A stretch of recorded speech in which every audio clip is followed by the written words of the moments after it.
Not for long, I hope. Bloody kids.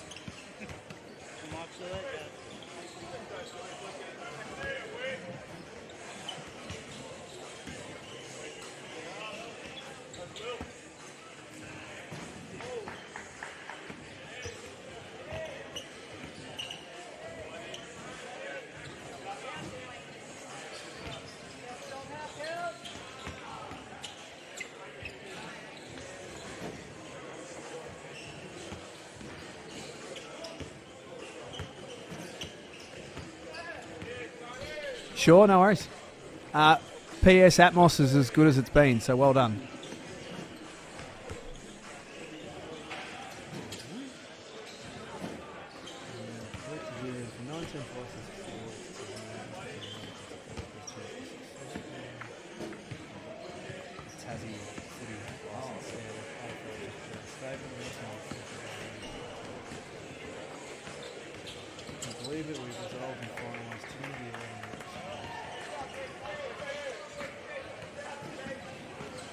No worries.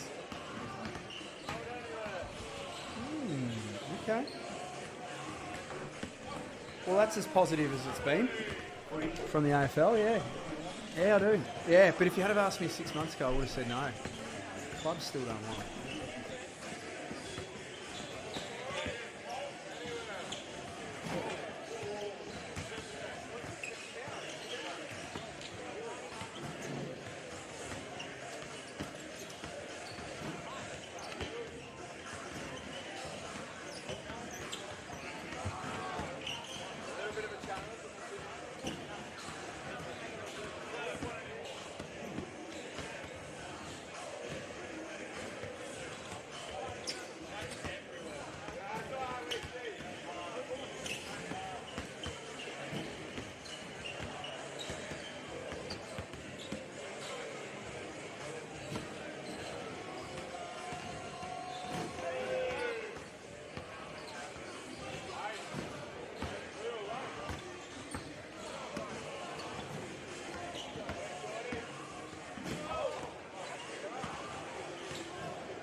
Coming this September, starring great weather, spectacular landscapes, and possibly you.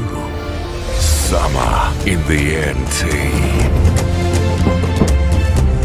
Why wait till December? Summer starts early in the Northern Territory. Seek an early summer holiday in the NT. Different in every sense. Good afternoon, everyone, and welcome to Day 4 of the NBL 23 Blitz, a Monday night doubleheader, and we start in just a few moments' time with the Adelaide 36ers taking on the Tasmania JackJumpers. The 36ers had a big win first up over the Southeast Melbourne Phoenix, and for the JackJumpers, well, they just did Tassie things. They put the clamps on Sydney and recorded a big win first up as well. Great to have your company. Jack Heverin joined by a man who's now crossed to the dark side. 460 NBL games, a two-time champion, but now he joins the broadcasting team. Adam Gibson, welcome to the NBL Blitz. Jack, I appreciate it. It's a pleasure to be here. Obviously, I'm in the hot seat now. It's a little bit different than being out there on the court warming up, but excited to see both these teams play. Both had great wins in their first game, so this should be a cracker. You've seen every minute of the Blitz so far here on KO Freebies. Let's start with Adelaide and go back to Friday night. What impressed you most about this team? Just their depth. They can score in multiple ways. You know, Mitch McCarron setting the table. I think defensively they'll get up and in. And then they can score. You know, Craig Randall was silky smooth with that left hand. So they can score in multiple ways, and we'll be able to defend. I think with our lineup, be able to switch and guard multiple positions as well. So exciting brand of basketball CJ's put together. So the starting five that we've been given is Franks, Cleveland, McCarron, Randall, Johnson, which is how they started in game one. Sunday Detch off the bench. They've got a stack of options. That's a pretty intimidating five when you look at it on paper. It is. Again, can score multiple ways, plenty of weapons. It's an interesting one, whether you start Sunday Ditch or not. He obviously started last year a lockdown defender. Again, play multiple positions. You've also got Kai Soda that could come in and start at the 5 if you want to bench DJ at certain points in the year. So tough lineup, very exciting to watch for sure. Tasmania kept Sydney to 53 points. Now, granted, it's a different Sydney Kings team and no Jalen Adams, and they're putting the pieces together, but we didn't have to watch for long to see that this Tasmanian team from last year, the way they play the defensive end of the floor, are going to look pretty similar in NBL 23. Well, the beauty with them, they've kept their same core group of guys together. When you do that, you know how each other plays. Obviously, up and in defensively. They've got some great role players with Bear, So, Kenyon that just play defense, set screens, run the floor. They've subbed in a couple of new imports, which both of those guys I feel fit really well. And Majet's running the floor, running the team nicely. So, again, they'll be tough. I think they'll feature come the end of the season for sure. So who's not going to be there tonight for Adelaide? Only one player unavailable here at the NBL Blitz, and that is Anthony Drimmick, who's out with a knee injury. Should be right for round 1. For Tasmania, no Clint Steindl, no Will Magnay, and also no Sam McDaniel at this stage. So Scott Roth, I guess by building such a deep team and such a versatile team, Sean McDonald got some minutes in the first game. Isaac White got some extra minutes. He went all the way to the end. Beauty with pre-season, everyone gets to play. Like you said, those 3 guys, that's 3 pretty important pieces. Talking to Will Magnay today, he's a couple of months away from coming back. When you add him into that team, a shot blocker, a rim protector, they're going to be tough. Again, Clint Steindl knocking down threes, and Sam McDaniel had a great off-season with the Hobart Chargers. He spent some time with the Booms as well. So you throw those 3 guys into this already established team, they're going to be a problem. There's been a lot of change. It's a good point you make. We're a couple of minutes away from tip-off here at the Darwin basketball facility. Still to come tonight, by the way, Perth and Cairns will be the later game. That will start at 8 o'clock Eastern Standard Time. And, of course, check your local guides on KO Freebies. But with Tasmania keeping their team together, in an off-season where we've had so much change across the league, how important is that going to be, say, in the first month, Gibbo, when everyone's still putting it all together and Tasmania pretty much are just picking up from where they left off? Well, you don't have to gel with new guys coming in, learning how each other love to play, their style of play, who wants the ball, where they need it, where they want it. They've already done that, so that's why I think they'll have a great start to the season. They should win a lot of games early. Their role players know their roles already, and with new teams, new players, you have to kind of establish that. So that takes time, and I think they'll come out firing.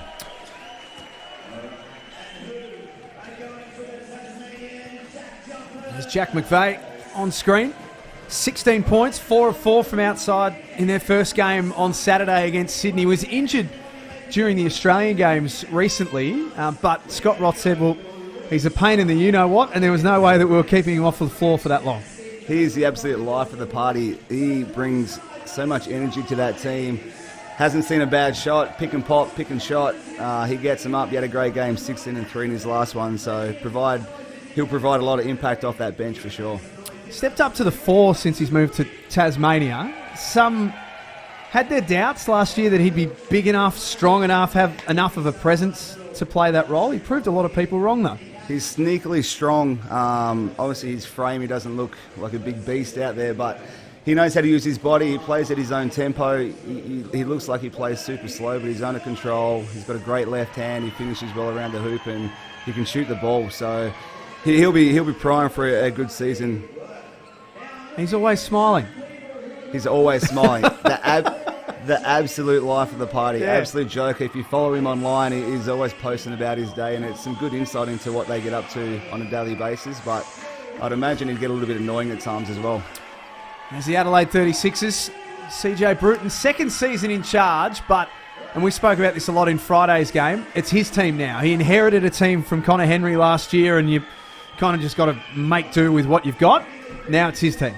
They've obviously gone out, spent some money, got some great recruits. Cleveland and Franks are 2 of the best imports last year. CJ's got his team, and I love what they've put together. Like I said before, they'll be up and in defensively. They'll be able to switch with their guards. Bigger guards can guard their bigs, and their bigs can guard guards. So they're able to switch. Costello at the hoop, protecting the ring. And then offensively, so many different weapons. They'll work the ball, work their offense. They've got one-on-one players that can score. DJ's an automatic bucket from anywhere on the floor. And then you've got Randall. I think late in games, they'll give him the ball, spread the floor, and let him go to work. So we're just about ready to get underway. The 36ers and the JackJumpers. Game 1 of our Monday night doubleheader. Perth and Southeast Melbourne will start a little bit later on. The Phoenix will be looking to bounce back after their loss to Adelaide in round 1. And the Wildcats had a guy, Gibbo, I'm not sure if you've heard of him. His name's Bryce Cotton, and he dropped 36 in his first outing of NBL 23 on the weekend. Bryce Cotton looks like Bryce Cotton from 5 years ago. Absolutely went bananas on Friday night. Shooting from everywhere. I think John Riley's going to run the system for him, obviously, which they should. So hard to guard.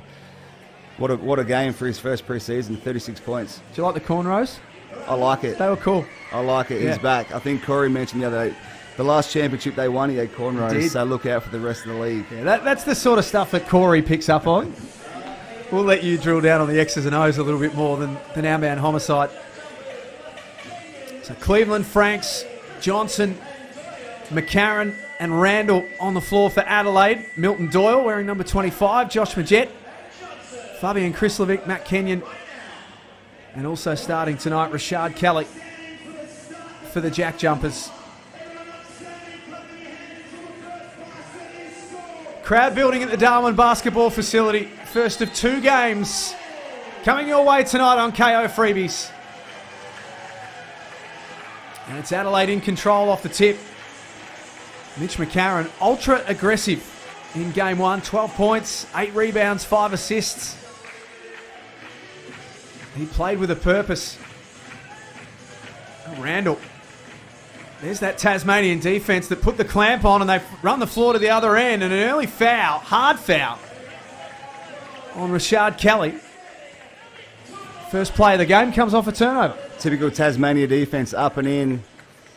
That body work they do, it's all about doing the work early when you play defense. If you can get the offense out a metre out past the 3-point line, it makes your life so much easier. So up and in, up into that on ball, get an easy steal, and then obviously defense leads to a great offensive score.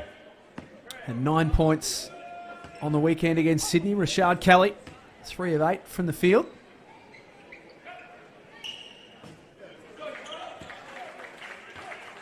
Played in France last season.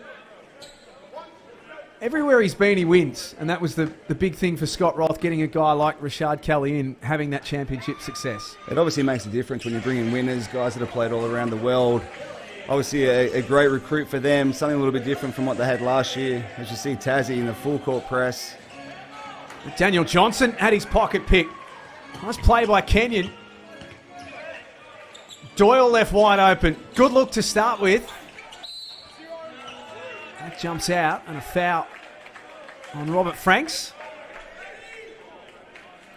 If you're watching Tasmania for the first time, it's pretty clear to see that it looks a lot like last season in terms of the defensive pressure. Majette with his feet set. Got it. Great start for Majette. Had a rough shooting night, 2 of 7 from 3 last game, so I think there's something to do with this right-hand hoop up there. Frank's off target. Are you saying we need to have a little rim inspection, Gibbo? I think we do. You look back on every game, it's either low, there's Gladra up on the hoop or something, but the scores are definitely lower to the right-hand side of the screen, that's for sure. Nice take from Kelly. Tasmania away to a 6-0 start, and Cleveland aggressive at the other end, gets on the free throw line.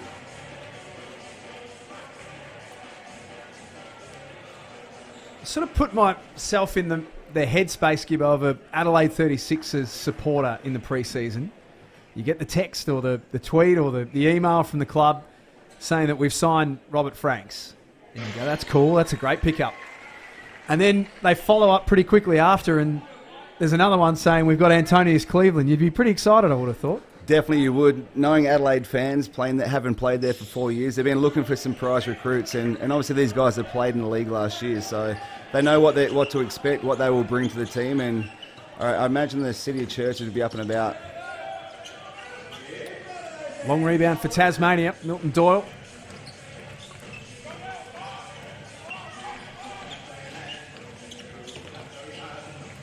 Kenyon turns the corner. Great change of pace and the finish. I love what Kenny brings to the team. He knows his role. He's a defender. He gets up and then he cuts hard. If he could add a 3-point shot to his repertoire, he would be a very, very elite NBL player. But doing what he does, slashing to the hoop, getting to the hole and finishing. Early timeout from CJ Bruton. There's some things that he would have seen he wouldn't have liked in the opening 2.5 minutes. This could be the toss-up where, again, I think starting Sunday Detch could be a great move for them. Someone that's solid, sets a table, sets a scene early for them. Obviously, they've given up 8 points in the first minute and a half, and CJ won't be happy about that. So that'll be something that I think they'll work out this preseason before the season starts. As you start Sunday, lock in on that defensive end and establish your team first, or do you go with the offensive firepower? At what point in the season, and I know we're in pre-season, so I'm not jumping too early here, but at what point in the season does a team need to start to settle a starting five? Or can it evolve all the way up until potentially playoffs? Oh, I mean, you'd like to know before the season starts. You'd like to have that established already so guys know their roles. Obviously, can change, injuries happen and whatnot, but ideally, you'd like to have it before the season starts so everyone knows their roles. With Adelaide, for example, they can obviously chop and change. They have the personnel to be able to do that. But I think for CJ, obviously with these games, he might change it up to see what works best. But you would think round one, they would have an established lineup. And Matt Kenyon for the extra.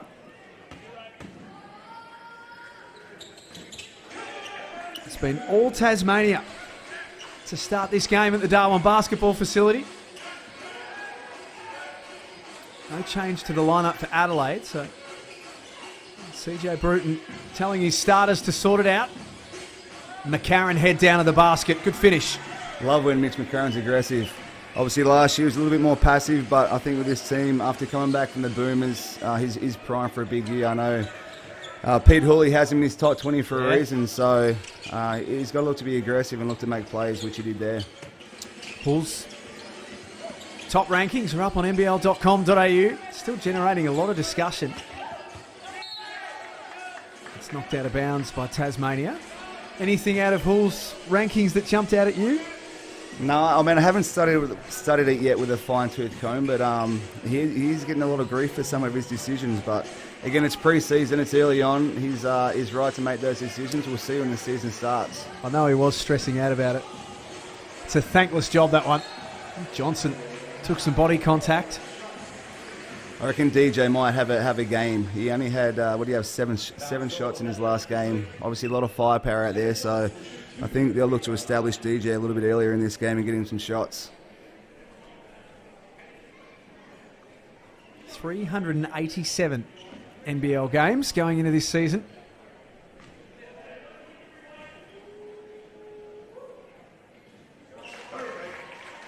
All DJ needs is a free throw, a couple of shots, and he'll shoot the next three. So I look forward to DJ in this first quarter.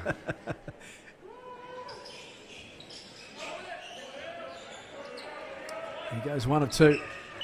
A 5-point lead to Tasmania.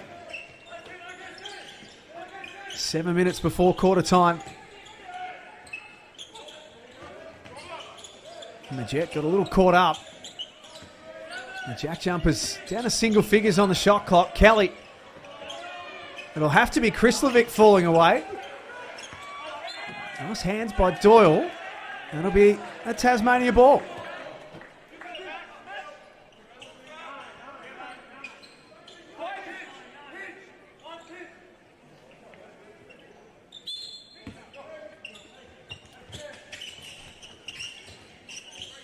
Doyle receives off Majet, misses everything. That's caught the hand of Franks on the way out. That's that fresh Darwin air, Gibbo. Ball travels. It might have changed to the left-hand side of the screen. I might have jinxed that. Yep. Great set run there, though, to get Doyle a shot wide open in the corner.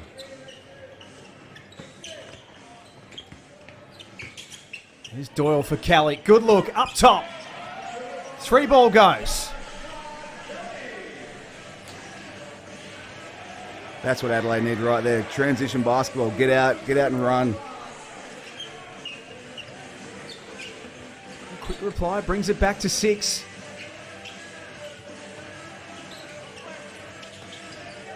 The JackJumpers look very organised. Jet with a hand in the face. Tough look. Drains the 3 ball. 15-6, Tasmania's advantage. CJ would not be happy with that start at all. I'm surprised he hasn't made a sub. How's this for a shootout? Antonius Cleveland. Look, if you're Tassie, you probably live with that. It's not his strong point shooting threes, but again, I might have taken the Moz off that hoop down there. Pass a bit too hot for Josh Majet. I'm enjoying the coaches all wearing shorts. Some coaches have got better pins than others, but you look across and see Scott Roth. Simon Mitchell the other day had his legs out. Yeah, some things should not be let out in public. They were very white, Mitch. They were. It's a little Bondi Sands or something, maybe heading up to Darwin. See some of the team stats. 8 rebounds already for the JackJumpers. Nice pass. Doyle. Krislovic took it upstairs, and Cleveland said no.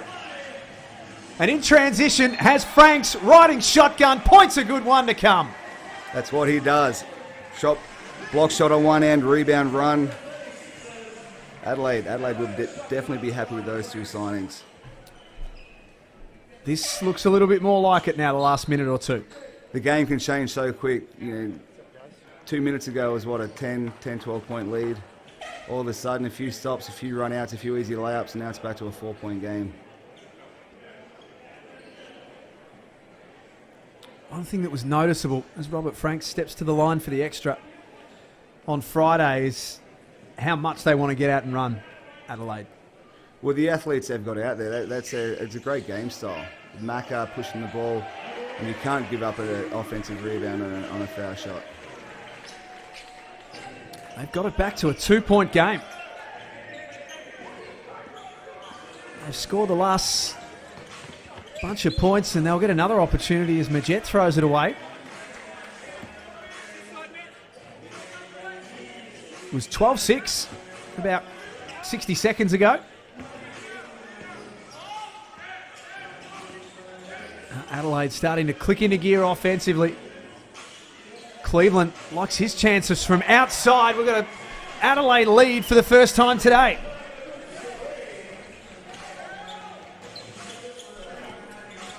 Antonius Cleveland, a perfect 100% from the field.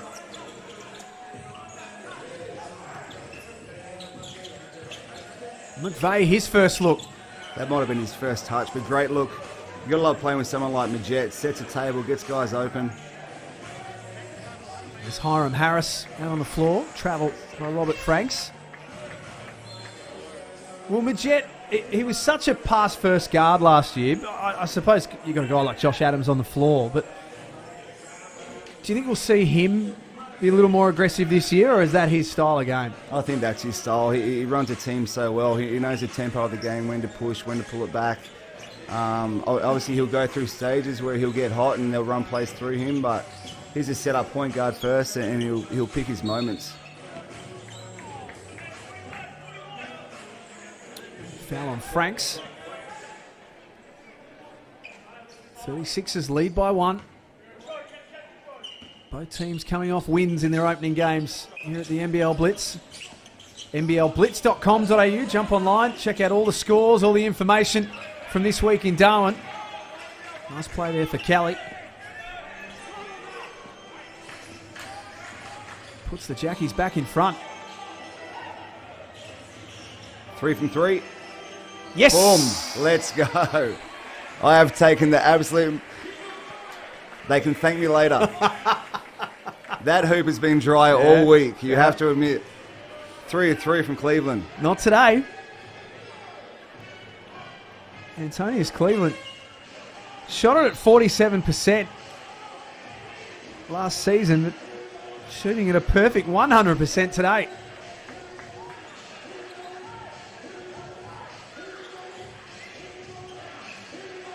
Get that Glad wrap off the ring, it makes a big difference.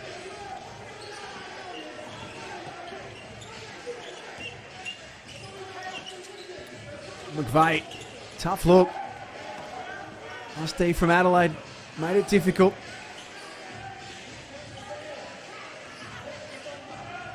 McCarron distributes You out gotta for shoot Cleveland. You've got to shoot that. Boom, he is on absolute fire. He is on fire. 4 of 4. The first quarter belonging to Antonius Cleveland has 14 of Adelaide's 22. McVeigh trying to make it happen, can't. Maybe he's a three-point shooter. Maybe. I've gone way too early on that. A timeout with 3 minutes before quarter time. Antonius Cleveland plus 17 in his minutes on the floor. 22-17. He's been unstoppable. And this, Gibbo, I think this goes back to your point before the game about the 36ers is with so many options and so many weapons, someone's going to get off just about every game. They definitely are, and I guarantee in the scouting report it would not be to worry about him shooting threes. That's not his style. He's a slasher. He's on the hoop. Attack the paint, draw a crowd and kick it out. So for him to come out and knock 4 threes, that's a great weapon for CJ to have. So if he's doing that, it opens the floor up so much for everyone else to be able to score. Robert Franks and Craig Randall having a bit of a chat off the side. How quickly a game can change, as you said. 12-6 and then 15-9 with the big leads for Tasmania.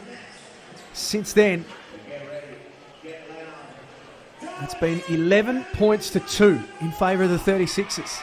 Well, they've got back to their game style. Defensive stops, rebounds and run.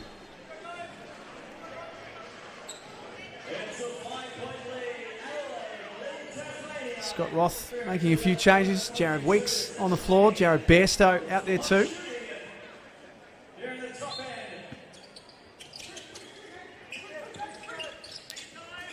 Different lineup for the JackJumpers. Here's Weeks. Wasn't shy in game 1. Shot the ball well. 3 of 7 from the field. Not that time though.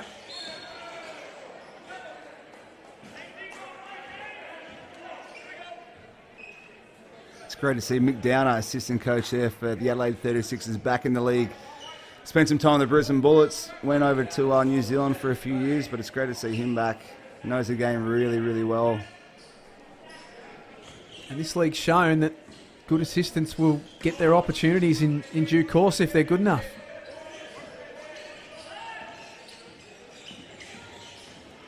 Detch, nice spin, little off balance, drew the foul. Milton Doyle's first.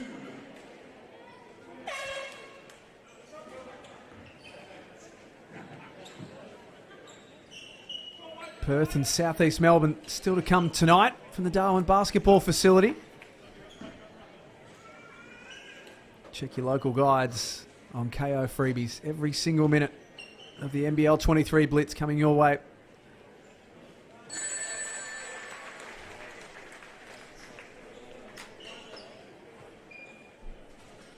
Sunday Detch has been busy in the off-season, playing for South Sudan. What a tournament he had as well. He is primed. Like all these other guys that have gone away and playing with their national teams, such great competition to play against. When they come back, you just feel like you're at another level. You feel faster, your steps quicker, guarding just like that, into the ball. He's primed for a big year as well. That's elite defense right there. There's a case why that man should start. There's an example.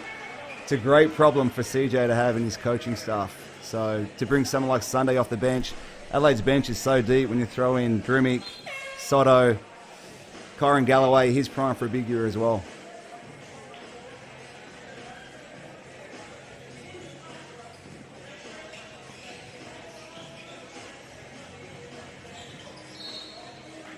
Harris inbound. Knocked out by Kenyon, who's got the job of trying to put the clamps on Antonius Cleveland. 17 points in the opening quarter for the former Illawarra Hawk. I had a word to Matt Kenyon today. He reckons he can shut anyone down, so he's been given the big job. Let's see if he can get it done. We'll soon see.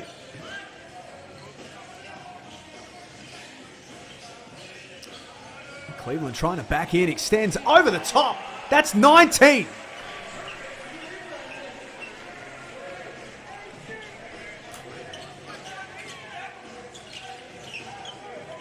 He's outscored Tasmania in this opening quarter. McDonald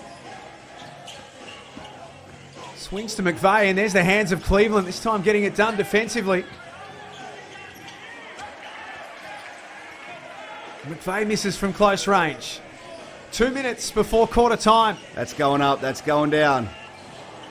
First blemish. That's a great look. You've got to shoot that. Any shooter would tell you to shoot that shot.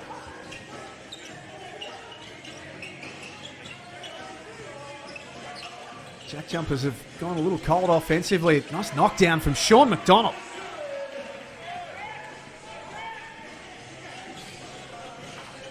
Didn't see a lot of him last year.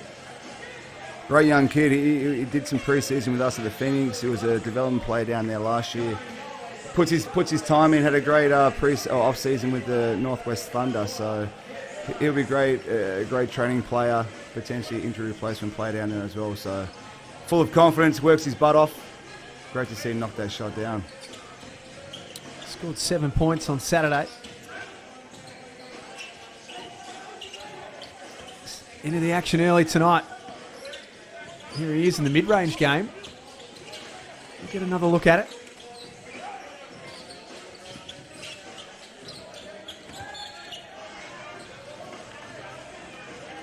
Foul on Galloway.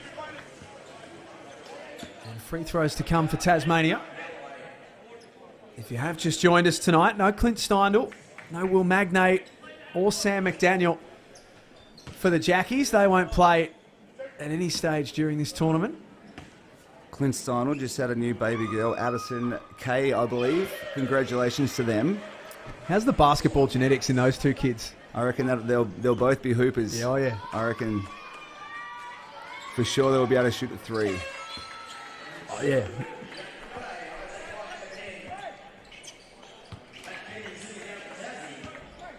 McVeigh makes both.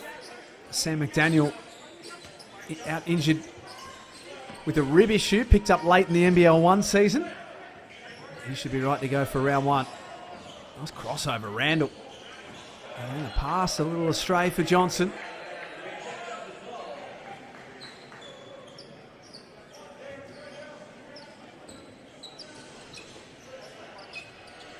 You've got to love the full court pressure. This is what we want to see.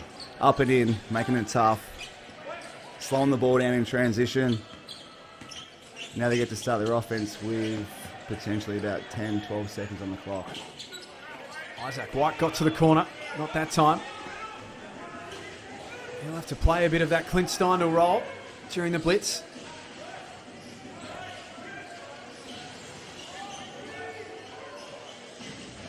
Randall. Back to the basket. Got to the left and scores. Adelaide do that a bit. They like to post up their guards, especially with guys like Mitch McCarron, Sunday Detch, bigger guards that can post up. I love how CJ gives them the freedom to break the offense off and just go one-on-one in those kind of situations. Nice take by McDonald, but couldn't finish. Quarter time. Tasmania got away to a fast start, but Adelaide finished strong, 27-22 at the Darwin basketball facility. The big story of the opening quarter, Gibbo, is Antonius Cleveland, 19 points on 7 of 8 from the field. And the hoop to the right of screen has been unleashed. What a quarter by him, 4 of 4. Here's some of the shooting stats, 77% from the field, 57% from outside the arc. A lot of that does belong to Cleveland. It's interesting though, and we're going to talk about this a lot early on with Adelaide, but the dynamics of who gets the looks. So you look at the field goal attempts in the opening quarter. Cleveland's had 8, Franks 2, McCarron 1, Randall 2. DJ didn't shoot the basketball in this first term. I think as long as they can accept on any given night it's going to be someone else, I think they'll be fine. If they get into a situation where you're not so happy, you don't get your looks, you don't get your normal shots. DJ's used to shooting the ball 20 times a game. If they're fine with that and they accept and can kind of get behind the guys that are on fire on any given night, they'll be really tough to guard. If they don't, then that's where the issues come in. But I think with CJ and Macca and Sunday, they're kind of controlling that situation. I think they'll be fine. So again, so many weapons, so many different ways to score, and they're going to be a problem to stop. The stat man Mark Slocum telling us that Antonius Cleveland never made more than three three-pointers in any NBL game last season. He's made 4 in the opening quarter tonight. And I said it's not his go-to.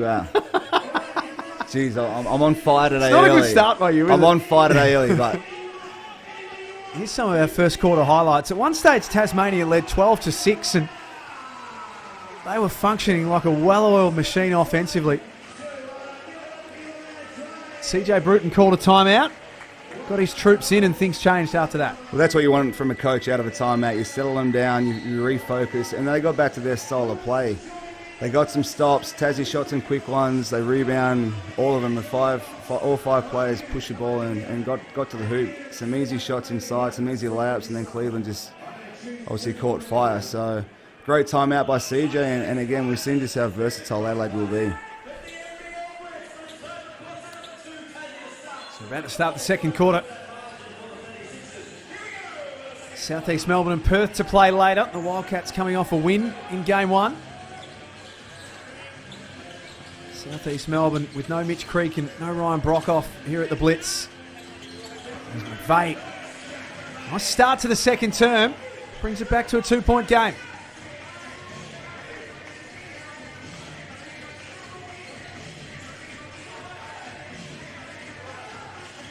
And Craig Randall on the floor. Kai Soto on the floor. Kyron Galloway also out there with Sunday Detch. McVeigh, head down to the basket, scores over the top of Galloway, back-to-back buckets. Tasmania lock it away at 27. He was never passing that after that 3 ball, but great steal up under the post there by Jared Bairstow. Just does all the little things that don't show up on the box scores, but super important. Look at him getting into Kai Soto there, making his life hell. CJ not too happy with that call. It's unlike CJ to get animated on the sideline, isn't it? His kick game's been strong. Elite. Yeah. He has an unbelievable collection in his garage of shoes. Played obviously all around the world. Yeah. Elite career. Can talk anyone's ear off, but again, love what he's doing here with his team.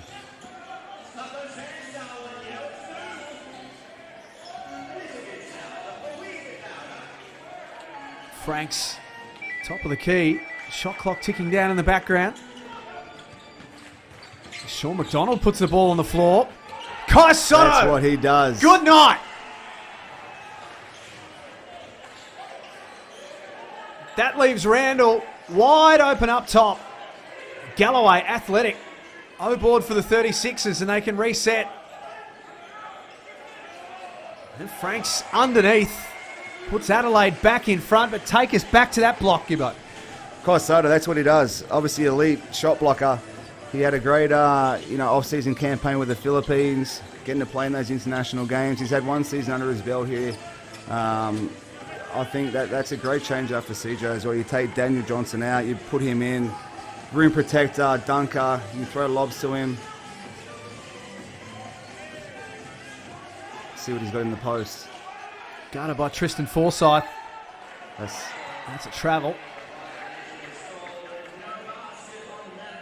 love to see that one again. I think he'd like to have another look at that one too. He was just trying to step that out again. Looked like a good move. He might have dragged his foot a little bit, but I feel like they should let that one go. Been working a lot on his footwork in the off-season, we read recently. Isaac White, nice find for the cutter. McDonald doesn't go from close range. Rebound Soto. And Randall finds Sunday Detch. All out attack on the hoop. Penetration into the key.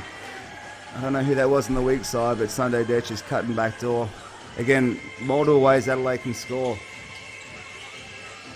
And they keep their shooting stats high, as you can see on screen. 67% from the field. Weeks Boom. took it at Soto, and those points are going to count. Just millimetres in that. What a great young talent. CJ's had his eye on him for a while. He wanted him up in the Brisbane Bullets squad a couple of years ago when he was still there. So I think he's in for a great year as well. Like I said, playing with the Philippines, anytime you go play with your national team, you come back, that experience is second to none. So again, with those guys around him, he'll be able to roam freely. As a guard, you love guys like that. Guys like Andrew Bogut, Will Magnay, you can just funnel the offense into the paint and just let him come and block it. He's still only 20 years of age too. That's the thing. I guess we sometimes forget there's so much expectation on him, obviously. He's a national hero already. Still so young.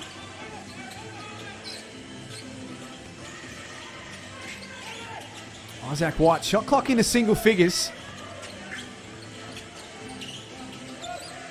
McDonald for 3. Shawnee Mack again. Playing with a lot of confidence. What's that, 8 points? 3-3.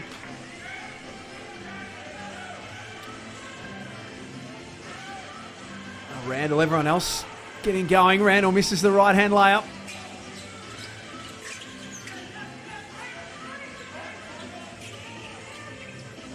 JackJumpers lead by 1. Kelly with a foot inside the line.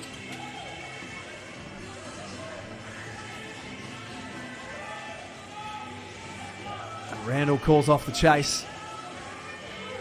Franks has the mismatch. The double comes. And Marshall doesn't get it to go. Nick Marshall's a tough young kid as well. Had a great off-season with the NBL 1 team, Mount Gambier. Took him to the national final, the South Conference final. Tough player, can score multiple ways, shoots the ball really well. As you see there, can get on the paint, into the paint and attack the hoop. Had 11 points on Friday against South East Melbourne. We only saw glimpses of him last season. 18 games, but the little that we did see looked really good. Really intelligent player. Just Adelaide just so deep with their bench. You look at their bench. So many weapons, so many young players, young talent coming in.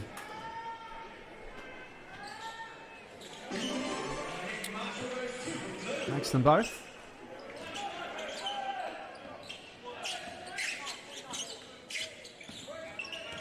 '36ers 33, JackJumpers 32 in the Darwin basketball facility. Thanks for being with us this afternoon on KO Freebies. Adam Gibson and Jack Heverin in commentary. South East Melbourne up next against the Wildcats. Just that ball pressure, elite, up and in, scramble.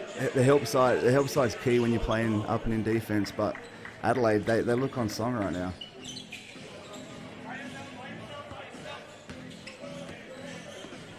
Tasmania's leading scorer, Rashad Kelly, with 8. Antonius Cleveland has 19 for the 36ers. And he's on the floor now. Randall fires away and a foul on JackJumpers, Rashad Kelly.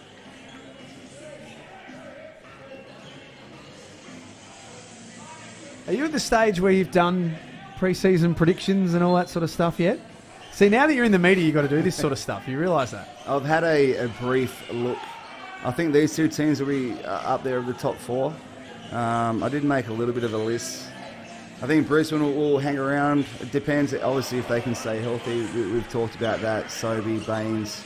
How good was it last night to see Baines? Yeah. Kid in a candy shop. Yep. Was having the absolute time of his life, and it's great to see him back out there playing again. And his post-game interview was elite as well. So I think Brisbane, they'll be around the mark again if they can stay healthy. So it's going to be a wide-open race, I think. It's just good to see Aaron Baines smiling. Nice drive, Isaac White, and the finish. It's good to see him having fun. Having fun, talking to everyone, umpires, opposition teammates, wiping the floor. He was doing it all. But that first bucket, you could see the joy he had just from being back out there after being out of the game for so long. Franks gets that to go. We were talking before about big centres and all that sort of stuff. Watching a bit of Aaron Baines on KO Freebies, the first thing that comes to mind is who is going to stop this big bugger? He is a huge unit, but he's in shape. It's like he's strong. I don't think he's going to block shots with his hands. He's going to block people with his chest. I think Corey said he was a moving wall, which I found quite amusing. But he is tough. He's smart. I think normally when, big guys like that come into the league, they get called for fouls and all that kind of stuff early on. So I think he's smart enough not to get called for that kind of stuff, and he'll be able to stay in games, and he's going to have a big impact on the league.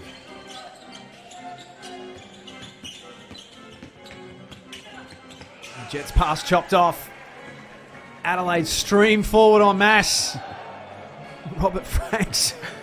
That was interesting. I was going to say the same thing. It's very interesting.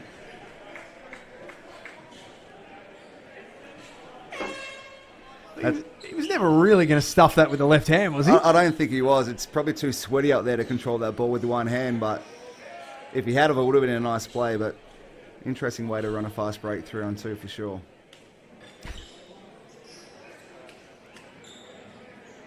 "27 games last season for Brisbane. Average 18 points a game, 8.5 rebounds, and I think it's fair to say in the first 6-8 weeks of the season, he was right in that top pile as far as a conversation for early MVP contenders. 100%. And obviously he got injured and missed the second half of the season, but just what he was able to bring, the pick and pop, to shoot the three. I think with this team, he would open the floor up for DJ to be able to get post catches and post touches. You look at this Adelaide team now, DJ hasn't shot the ball. Macca's shot one shot. They've got 40 points, not even half time yet, so it can be very, very dangerous.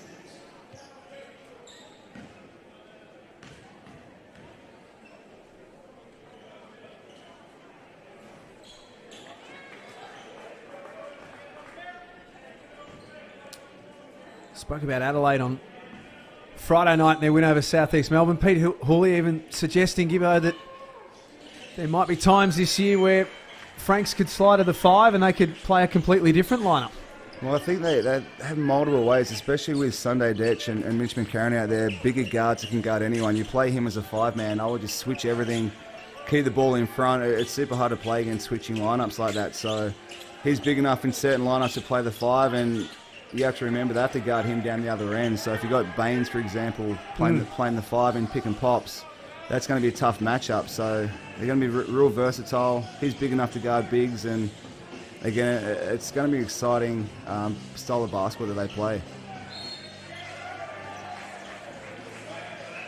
More free throws for Adelaide. Tassie over the limit. Fouls on Krislovic, so Daniel Johnson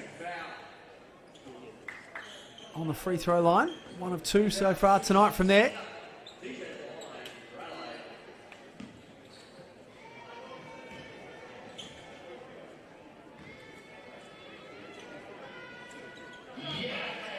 "34 years of age.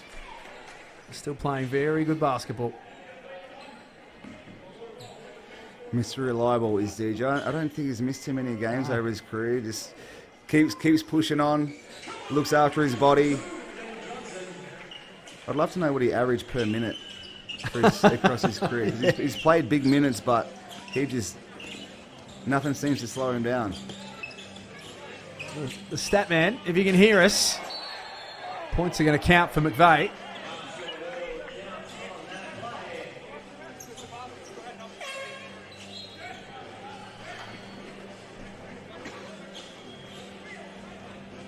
(41-36).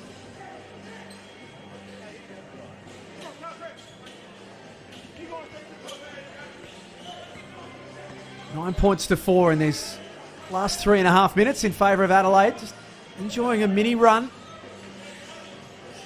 JackJumpers won't want it to get too much further beyond this heading into the main break. Nice transition bucket for Kenyon.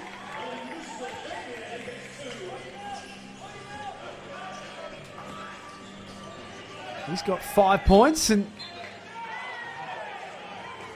well, that's, to me, looked like it caught an Adelaide foot. He looked guilty not chasing off that ball. We can't get a replay on that, but again, that's what happens when you pick up the ball full court. You pressure, anything can happen. You fumbles, turnovers. Look for DJ to get a shot up here soon. Tristan Forsyth, rookie. Bit of a zone here from the JackJumpers. Frank's on the turnaround. Nice little tap from Majet. It's possession back for Tassie. And McVeigh, wide open for three, rattles out. That's got to go up. Marshall's got numbers ahead. Nice take and the finish. Great finish from the young fella.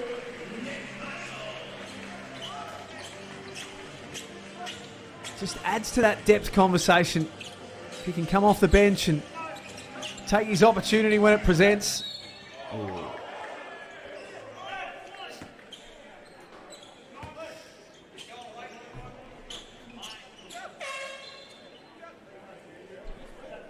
CJ would actually be loving his team, his lineup. Obviously, when you have guys that play 11, 12, 13 deep, the practices, I imagine, would be a lot of fun.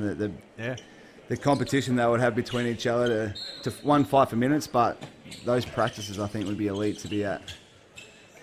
There'll be no easy buckets in those practices. Forsyth takes it upstairs, and the foul. Big Tristy with a dunk. Works hard, Tristan. Was a DP at the Phoenix last year. Puts a lot of time into his game. It's good to see him getting some time out here with Magnay injured. He was a late signing. Been playing for Waverley in NBL 1 in the off-season. As you say, with Will Magnay slated to miss the start of the year, Gibbo. I'm excited to see my guy Will Magnay back. It's been too long. Obviously, he was a prize recruit for the JackJumpers. So it'd be good to see him back out there. He's got some questionable haircuts at times, but the man can block a shot. So I'm sure Taz would be just aching to get him back out there as well to see what he can do with them. Does he stay hot? No, he's cooled down. That was ice cold, that one. Detch. That ball didn't touch the rim, so they'll need to get it up. Marshall with 4 on the shot clock. That's what he's done all season with Mount Gambier. He steps in, playing his role with 7 points. Adelaide 5 of 15 from outside the arc.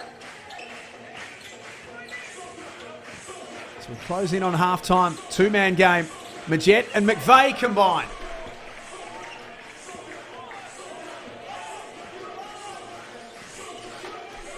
We stay within 3. McVeigh's up to a sneaky 12 points. What do you have, 16 and 3 last game. So he's up to a very quiet 12 points. Goes about his business. This is for sure going up. No question. Lefty. Guarded by McCarron. A couple of Boomers teammates. And McCarron takes it at him at the other end. No foul called. So we tick down to 30 seconds before half-time. And a couple of stages, it looked as though Adelaide were going to run away with this and open up a double-figure lead. But one thing we know about the JackJumpers, they are the sort of team that will not go away. Milton Doyle brings it back to 1.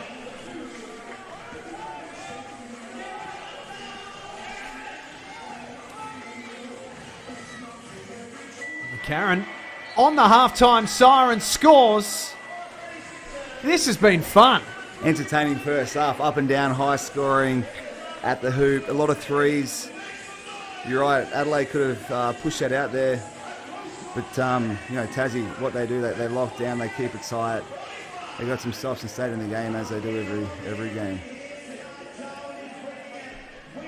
Two teams expected to be up there again in NBL 23, and they've looked really, really good in this first half. 48-45 at the Darwin basketball facility. A short break from us. We'll be back with the second half soon.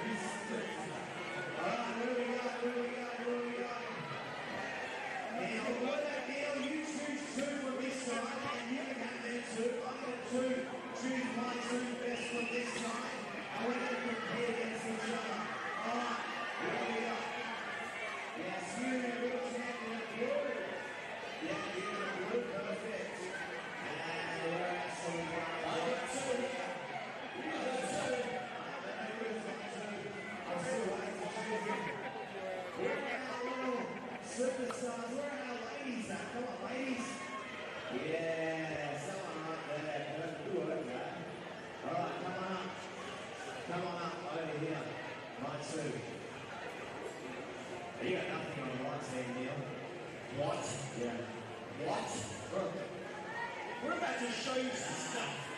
Alright, please come over here, let's explain the rules. Come over here, teams. Now you can have your two runners up over here. I'll have my two winners over here. Right.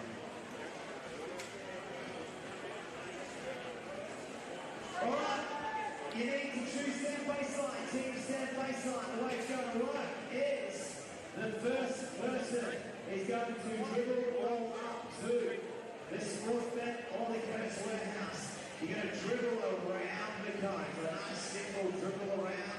And then you go to the next logo. Once you get to the next logo, you're going to do something fancy, whether it's behind your back or between the legs, something fancy that gets the crowd behind you. You guys are all going to be cheering nice and loud. And then you'll go and make the layup. You have to make the shot. Once you make the shot, you'll dribble all the way back down. To your next player. Your next player will have to do the same thing around the cone. A fancy, then a layup.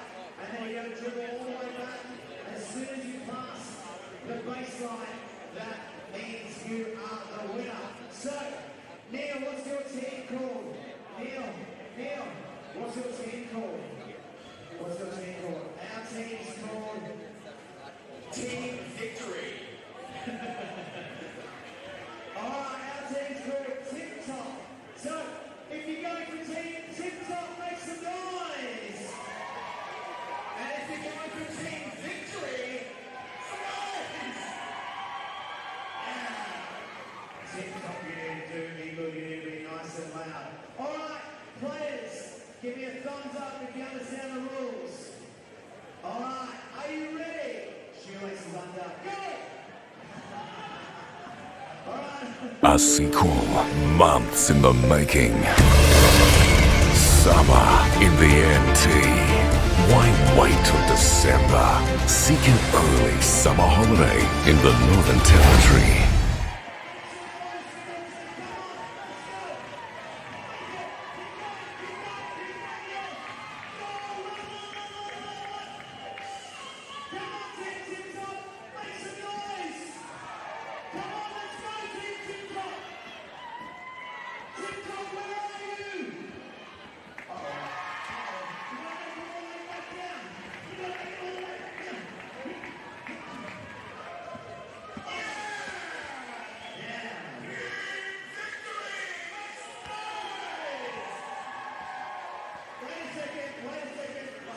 You haven't won. Until Neil makes a foul shot. Oh, okay. Alright, so Team Victory, do you think Neil is going to make this shot?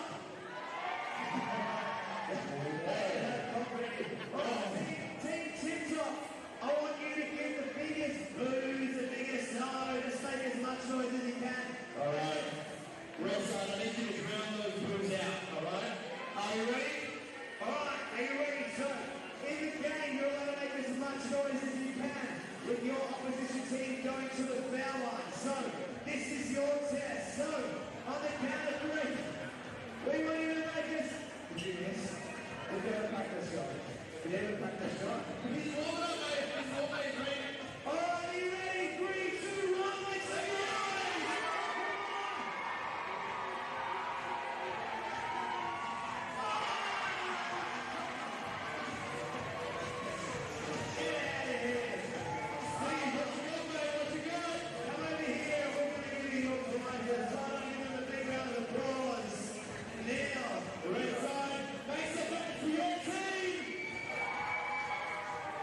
Come over here, team. Victory. Team Tip Top. Come on, my God.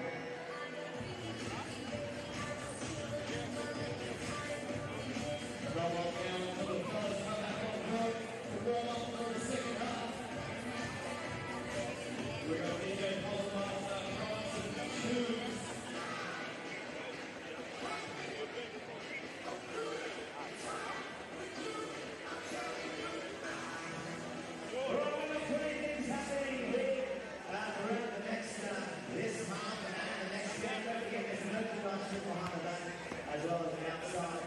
But we have about 6 minutes to go until the third quarter starts. We've still got our goal toss that's going to happen as well, so stick around for that. Darwin, you're up beautiful. And ladies and gentlemen, please put your hands together for your announcer tonight, Mr. Neil in the big free throw. Make some noise!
Great to have your company on KO Freebies. The NBL Blitz, day 4. It's half time between the Adelaide 36ers and the Tasmania JackJumpers. Adam Gibson and Jack Heverin in commentary. 48-45, Gibbo. Entertaining half of basketball. Very entertaining. I've come out with a blaze and said that you can't score to the right-hand side of the hoop, and I said to sit off Cleveland because three-point shooting's not his game, but he's come out with 4 threes. Another couple of points. High-scoring game, that's what you want in pre-season. Kai Sutter there you see with a great block. Unbelievable young talent. Yeah, it's been an up-and-down game, and it's been really enjoyable to watch. Antonius Cleveland, the highlight of the first half. He has 19 points. All of those came in the opening quarter. If you've just missed us, Cleveland went nuts in that opening term. If I was him, I'd be a little bit dirty. I didn't get some more shots in the second quarter. But again, with Adelaide and for him to come out and score 19, it just shows how many weapons they have and how many different ways they can score. Robert Franks has 8. Nick Marshall coming off the bench scored 7 points for the JackJumpers. Jack McVeigh, their leading scorer. He has 12. Rashad Kelly has 8, and Sean McDonald off the bench 6. Anything standing out from the opening half from you for either team? No, I mean, obviously Cleveland doing what he's done, 19 points in the first half. Jack McVeigh's gone about his business super quietly, 12 points as what he does, pick and pop, catch and shoot threes. They're the two standouts, obviously. I think it just shows, these guys have been doing a lot of work in the off-season, national teams, NBL 1 teams, all across Australia, and it just shows they build a lot of confidence from playing in those leagues, and it transfers here. So being able to go and be the man on those teams to come in here, it shows kind of the confidence they're playing with. Perth and Southeast Melbourne coming up later on tonight. Check your local guides, of course. It's all happening every single minute of the NBL Blitz on KO Freebies. A big thanks to the Northern Territory Government as well for their support making this happen. The cool thing about the Blitz every year is that we get to take it to different places and to new basketball fans, existing basketball fans, and so far the stands have been pretty much full every night. Yeah, and I think the work that Darwin's, the Salties have done up there in the off season as well. They drew some great crowds. So obviously, when the Blitz goes to a certain location, there's potential for a new team to come in. So are we talking a Darwin Salties? I don't know. Where do you sit with this NBL conversation? team? Oh, I think the more teams, the better. If they can if they can support and sustain a team up there, I'm all for it. So I don't know. There's been a few places thrown around. I'd love to see a team back on the Gold Coast. Yeah, well, you spent a bit of time there, didn't you? Haven't played there for 3 years. What a place! What an absolute place to play for a young 20, 22-year-old single man. So I would absolutely love for the Gold Coast to bring a team back. What a place to live. You know, just by the beach, great weather. You know, we had a good few years out there. So there's a few potential places for more NBL teams in the expansion, and Darwin would be a great one. What about Canberra? There's a lot of basketball history with the NBL and Canberra, isn't there? Yeah, there is. And obviously the Capitals play there in the WNBL. I think they could link up there. Great place. Obviously not as much to do there, but the Capital, I think, should have a team as well. So there's three really good potential locations to have new NBL teams. It's all up on our social media platforms. Twitter, Facebook, Instagram. A lot of conversation right now about expansion and where we might be headed next. Where would you like to go? Where would you like to see a team? I think Darwin would be a good starting point, yeah. Yeah, I think little fall away doesn't go. Rebound by Kelly. I think Tassie have shown, Gibbo, that teams that don't necessarily have a lot of their own teams, if we come to town in the NBL, they'll throw their weight behind it. Yeah, I think Darwin, I think Canberra too, that obviously stand out. You know, maybe one other sport in those two locations. You know, Gold Coast obviously have, you know, rugby, football, so it might be a little diluted there, but those other two for sure, I think would be a great chance. Foul called on Tasmania. Rashard Kelly, that's his fourth.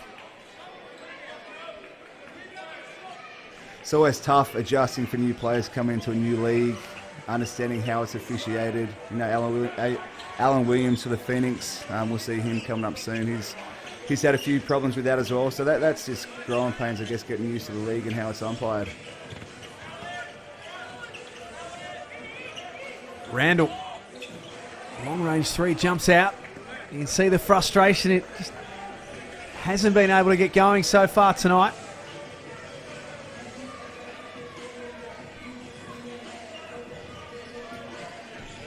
And Milton Doyle, handoff for Krislovic, had the height advantage and scores.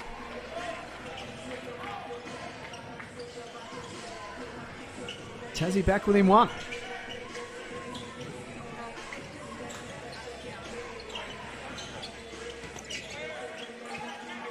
Randall baseline for McCarron. He'll be disappointed. He wanted a foul. A call from the officials. Bit of a slow start here for Adelaide again, like they started the first quarter. Hopefully it's not a trend. CJ will be keeping a close eye on that, I would imagine. Hiram Harris starting this third quarter. Both teams ring the subs. What's the balance? Put your kind of coach's hat on for a second here, Gibbo. What's the balance between winning at the Blitz and court time, minutes, man management, all that sort of stuff? Do you have a plan going in? Oh, I think you want to win every game, but obviously the main thing is to get some minutes into your guys. You want to see how different rotations work together, different personnel lineups. But again, obviously you want to establish a winning culture as well. So trying to win the game for sure. Obviously guys will be on minute restrictions and load management. Some of these guys haven't been in the country for too long, and it's a fine balance. But again, I would always want to try and win the game for sure.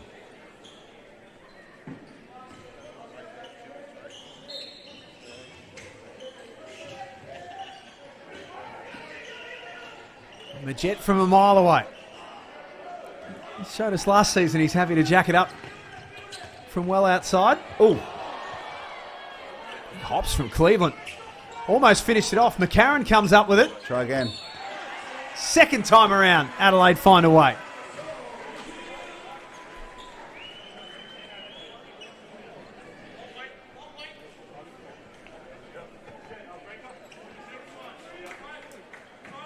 Antonius Cleveland up to 21.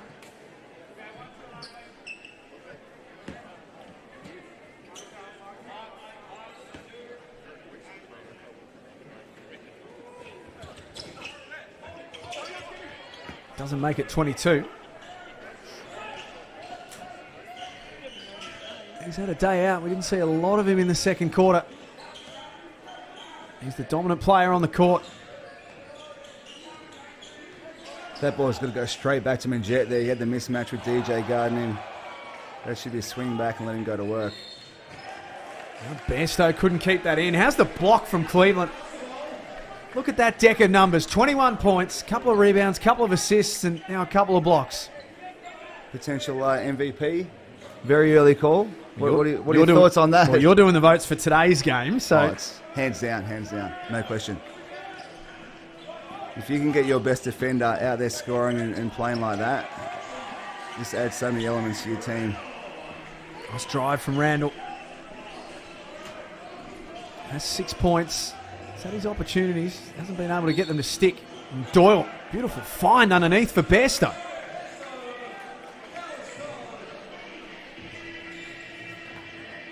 So are you suggesting that Antonius Cleveland is a MVP candidate for the season? Is that am I getting those vibes? It was just a question, just throwing it out there. If he plays like this, yeah, maybe 100%. But I think it's like the Brownlow, obviously, good players steal votes from everyone else. So with Adelaide's lineup, he'll have a great night tonight, and then DJ will step up one night.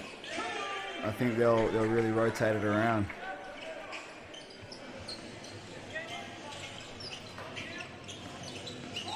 52-50 at the Darwin basketball facility. Game one of our Monday night doubleheader here on KO Freebies. Johnson tried to force that one. That's what happens when you don't get too many shots, Jack. You get a touch and you want to get one up. So I think Adelaide could do a bit better job maybe getting him a couple of looks, because that is what DJ does. He's a scorer. He likes to get his touches. The more touches he gets on offense, the harder he plays on defense. So maybe they can look to get him involved a little bit. Veteran move from Josh Majette. Threw it onto the legs of Sunday Detch. And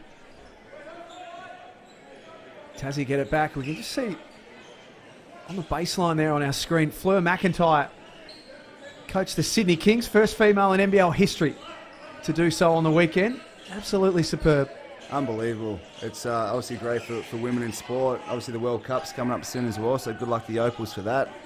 Obviously, women playing a massive role. You see Becky Hammond just won. Yeah. That was a big time win, first time coach of the year, and WNBA champions as well. So obviously awesome to see, and hopefully there can be more of it as well. See the Kings in action on Wednesday against South East Melbourne, their next encounter. Kevin Lish stepping up to take over the coaching role, I believe. It's good they're sharing it around. I like that. Well, that's what pre-season does as well. Obviously, coaches don't want to coach every game and give the assistants that have been there for a while or an opportunity to see what it's like in the hot seat. So it's awesome for assistant coaches to get that opportunity.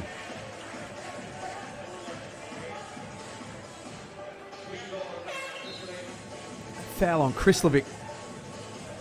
He seems a bit surprised.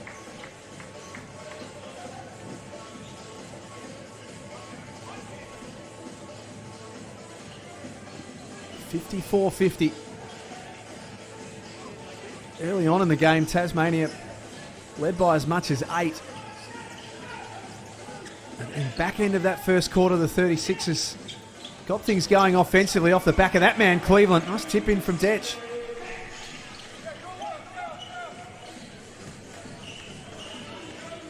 They've scored their last 2 trips down the floor, Adelaide.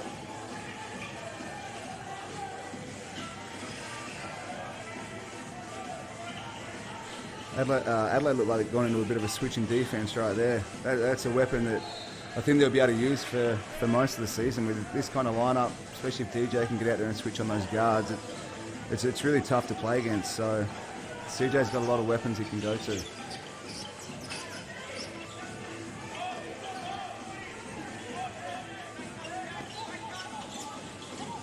Johnson. There's Cleveland, space to fire. Detch on the glass once more.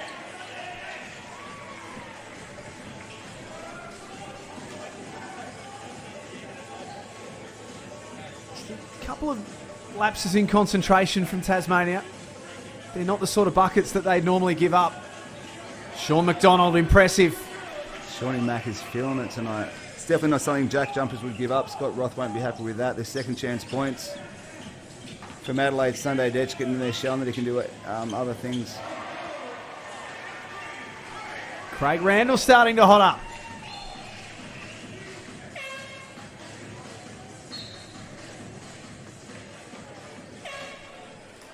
He's an intriguing player. 26 years of age, Craig Randall. Won a Summer League championship with Portland. He's a scorer. Averaged 26 points in the Long Island Nets as well a couple of years ago.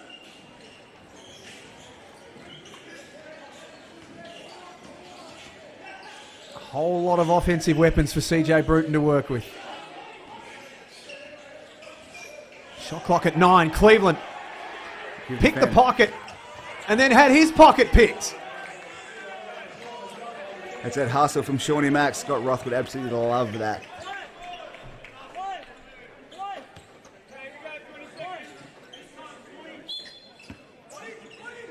There's minutes up for grabs early on. Sean McDonald putting his best foot forward.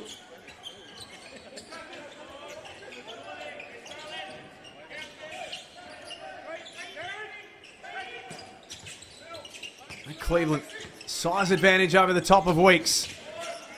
Sunday Detch is an animal on the glass. 3-0 boards in a row.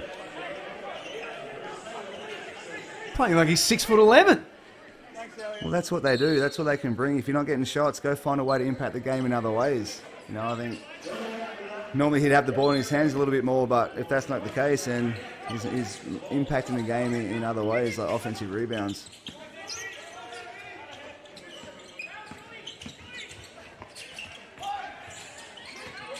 Harris out for Marshall. Steps inside. That's long. Rebound by Milton Doyle. Hasn't been able to get himself going offensively. Just 2 points. Scored 13 in game 1 for Tasmania on Saturday.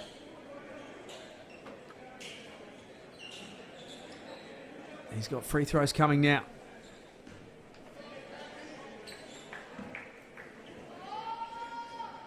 He's another one, I guess, not the same sort of player, Gibbo, but I think back to Mikhail McIntosh last year was an undersized kind of player for the role. Milton Doyle himself's only, I shouldn't say only 6'4", that's a whole foot bigger than me, but in comparison to others in the league, he's not that big, but plays a lot bigger. Yeah, he certainly does, and I don't think you need to be massive to be successful in the league. Besides Baines, and there's obviously a couple of tall towers, but you know he finds ways to get into the paint and uses his body well, uses his speed to better get his shot off. So yeah, I don't think he has to be a big ball out there to impact the game, to get to the spots that he needs to be able to be successful. Kai Sotto back on the floor. Kyron Galloway also out there. There he is. Feeds the big man.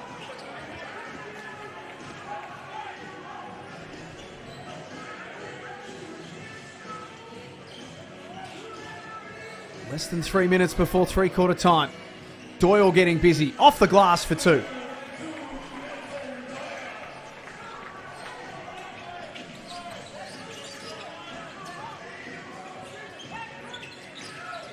(61-57). JackJumpers haven't let the lead get any greater than 8 points. Randall starting to really click into gear now. That's a tough one-on-one move. Pretty good defense. Tough contested 3. He's definitely starting to warm up. He's starting to get in his little groove. It's a bit sloppy by the JackJumpers. Matt Kenyon back into the game. Jared Bairstow sits down. Kenyon the stopper. I would imagine he'd go to Randall, see if he can shut him down. Had that job in the second quarter, didn't he? Going to Antonius Cleveland. There he is, Matt Kenyon. Guarding the man with a hot hand, Randall. fires away again. Not that time. Galloway, big rebound, and Soto had it, then lost it. There's a big, you don't want to bring that ball down, especially around guards. You dribble that thing there, that's it. Easy steal.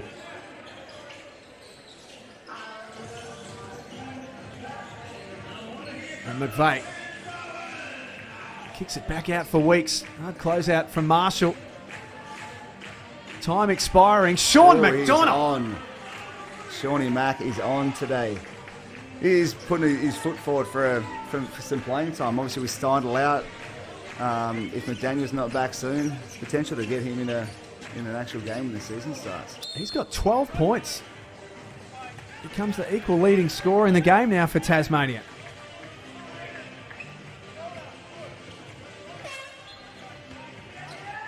It's all about taking your opportunities, and Scott Ross showed that last year that he'll play anyone. It doesn't matter who it is. I feel like with Scott, if you play hard, you get up and play defense, and he'll reward you with some playing time. And it's been said, you know, they haven't always been the most talented players, but they work hard, they play their role. When their opportunity comes, like he just said, they take it. So it's great to see Shawnee Mack making the most of his opportunity.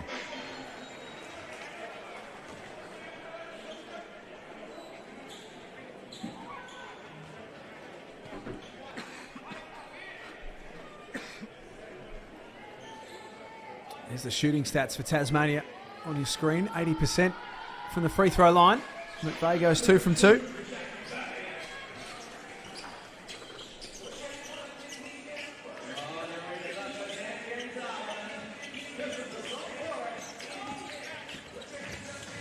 Randall, nice. One end to the other. Lefties just is so smooth, Jack. They just have a different, we were talking about this before. Yeah. AFL footballers, basketballers. The active hands. McCarron's got a couple to choose from. Takes it himself. Sloppy turnover leads to bad, easy offense for the other team. Jack McVeigh there just a little bit soft with the ball. Back to back now. For the 36ers, they extend their lead to 6. Guy Soto swatted Jared Weeks away like he was a fly. It was a bit of a slow fall, wasn't it? He went down pretty slow. Bit of a late call.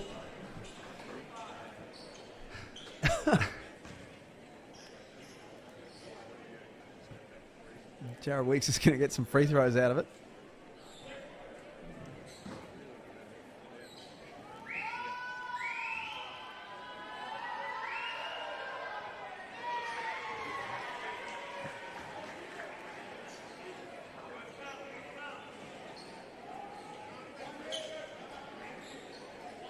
Played such an important role for them last season.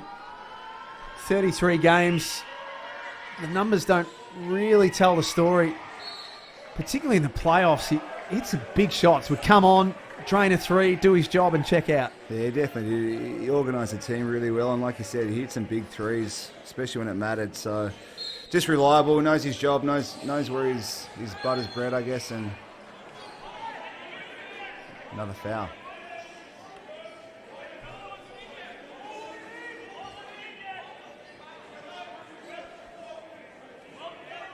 Get another chance from the free throw line now.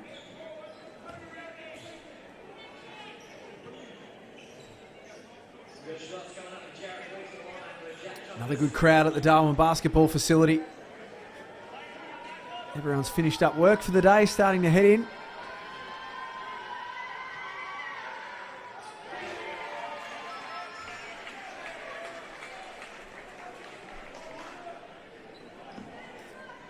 Perth and southeast Melbourne that'll play the second game of the night. See if Bryce Cotton stays hot. Another 36 piece. What a game that was. That was wild. He looks fit, he looks healthy, Bryce. He's not carrying any injuries for now. And he started all guns blazing. Craig Randall. What a quarter he's had. Up to 17. McVeigh late, tried to bank it home and can't. It's a 3-quarter time lead for the Adelaide 36ers, 71 to 64. Antonius Cleveland took over in the first quarter, and Craig Randall took over in the third. He has 17 points. It just adds another level to their team. Like we said, they can defend, they can get out and run. Cleveland's obviously had a great quarter, but you throw the ball to Randall, let him play one-on-one, and if he's knocking down tough shots like that, that's going to be hard to defend. So I think, again, late games when the game's close, like you would to Bryce Cotton, you're probably going to give him the ball and tell him to go make a play. So he obviously had a great quarter, that one. Some of the major stats from the game. Not a lot separating the not two of the strongest rebounding teams in the competition historically. And there's the leading scorers. Jack McVeigh with 14. Sean McDonald's a really good story from a Tasmania point of view, Gibbo. A development player, 8 games last season. Played a total, I think, of about 11 minutes for the season. Stepping up tonight and saying, Coach, I'm here. Use me. Yeah, like I said, great kid. He was training with us at the South East Melbourne Phoenix. Was on a training roster. Took an opportunity to go down to Tassie last year and be a part of that squad, and obviously set it up as a development player. And that's how you get your opportunities. You stick around with teams and you're playing games like these, and you never know what could happen. So if he keeps in this form, and injuries always happen, touch wood, throughout the season, but he'll get some opportunities to suit up, and this will give him great confidence and give Scott Ross some great confidence as well. Here's some of our third quarter highlights, and a lot of them are going to belong to Craig Randall. And not to be outsold too, that they won't all show up on a stat sheet, but Sunday Detch did a lot of really good little things in that third quarter as well. As you just see there, offensive rebound, put back, offensive rebound, put back. What do you have, 3 in a row? Again, with stacked teams, you need to find ways to impact it.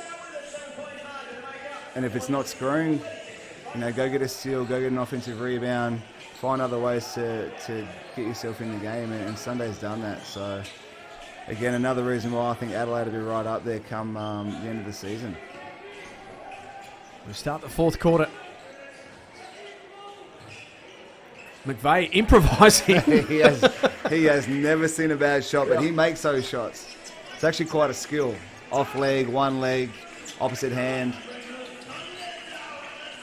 He's putting quite a game together. Just makes it up as he goes.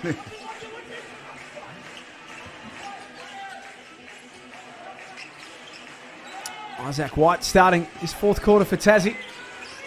McCarron, excellent pass for Cleveland.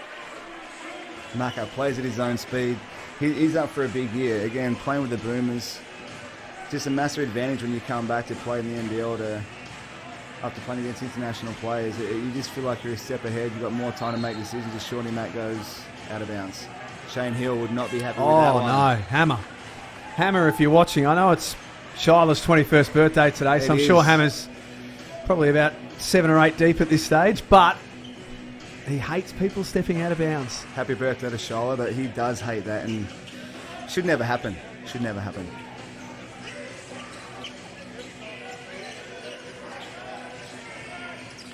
So one of these teams will be 2-0 at the end of tonight.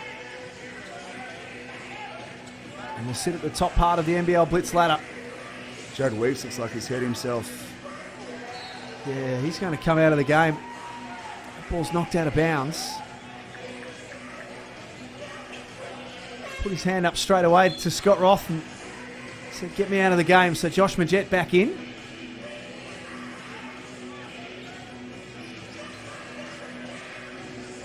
Hopefully he's just turned that ankle over a little bit. Looked like he might have shot on Mitch McCarron's foot there on that little defensive play, so fingers crossed it's nothing too serious.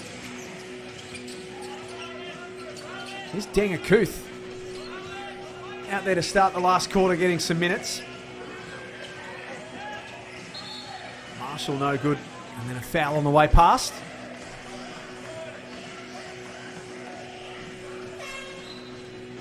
Played 6 games in the NBL. There he is, number 7, Denga Kuth, with Sydney in 2018-19, and Spent a season with the Southeast Melbourne Phoenix in 2020. Played 9 games. Again, great. He's taken his opportunity. He played with us with the Knox Raiders in the NBL 1 South. He's worked on his game. Also played with South Sudan with Sunday. So he'll get some opportunities. A shot blocker. Great young kid as well. He's big. He's big. A big man. You can't teach 7 foot. No, you cannot. You cannot teach that. So again, another weapon. The size of him.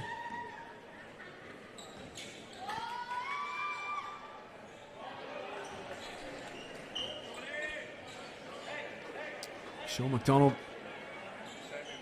There are his numbers for tonight. 4 of 4 from outside. Goes 1 of 2 that time.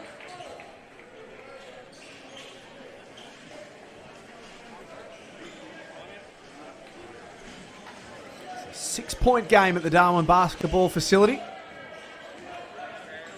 You're watching every minute of the NBL Blitz on KO Freebies. Great to have you with us tonight. Still one more game to come.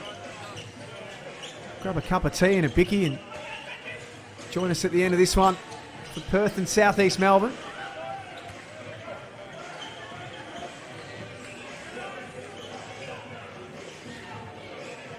And the Jet swings into the corner for Isaac White. Offensive rebound, Kenyon, and then Majet from deep. And I mean deep. That's what Matt Kenyon does. He had 9 rebounds his last game. Chases the balls, does all the little things. We've already talked about his defensive stuff. His hands from Cleveland, but Tassie retained possession.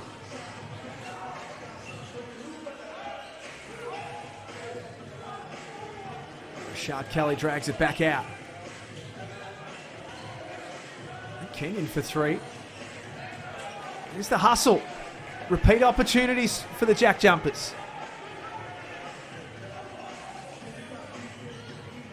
And Kelly ties this one up at 73. Offensive rebounds leads to 2 scores. It's they're coach killers. Obviously for Scott Roth, that's what he loves. All those effort and energy plays, but CJ won't be happy with that. 2 offensive boards leads to 2 threes. Mini 6-0 run here for Tasmania. CJ Bruton's seen enough. Wants to have a chat with a little less than 7 minutes to play. Southeast Melbourne and Perth coming up next. Gibbo, what are you looking forward to there from a Phoenix point of view, a team that you know very well? Yeah, I mean, obviously they're missing 3 of their starters, so it'd be great to get them back at some point. But Cole Adnam had a great game. These other guys get these opportunities to step up. Gary Brown, he's looking like he's got a bit of flair about him, and I think he'll be exciting to see once the Phoenix have their full roster for sure. Alan Brown is a character. They played down in Tassie. Mum said family from down there, they got to go and watch. Said he's just a character, full of energy, up and about. Have you got your mum doing the scouting for you, do you, in this new job? She does. I was like, anything you want me to talk about, Mum? She's like, she reminded him of Hammer from the Harlem Globetrotters. Just an energy guy that's full of beans on the bench, up and about. So, yeah, looking forward to seeing those guys play. Haven't got to meet them yet. I normally go down to Phoenix practice and see how they're going, but they've been away. They've been in Tassie. They're obviously up in Darwin. So, it'd be good to see the old boys play and see how they go against Perth. Cleveland, Akuth, McCarran, Galloway out on the floor for Southeast Melbourne right now. For Adelaide, I should say, with Sunday Detch as well. McCarran over the top of Kelly. Macca's been a little bit more aggressive the last couple of minutes, looking to make plays. He's been pretty quiet. He picks and chooses his times, Macca, which he did last year. So I imagine he'll look to take over this last quarter and be a little bit more active. And a bucket out of the timeout, which CJ Bruton would have been happy with. And block Galloway, protecting that rim. And runs the floor. Little handoff for Akuth was okay. He should have shot that. Macca won't be happy with that. He would have had an assist. Galloway's got to go up and dunk that. 36ers by 2.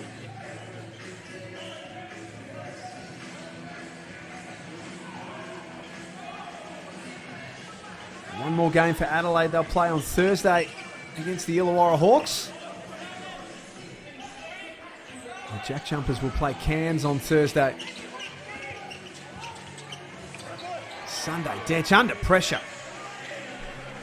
Under control. Took his time, played at his own pace. Slow stepped his way to the hoop.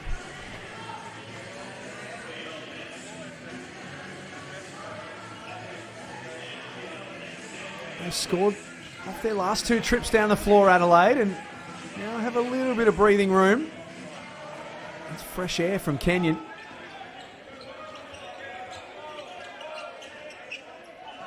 You mentioned that earlier, Gibbo. That's probably the one part of his game, Matt Kenyon.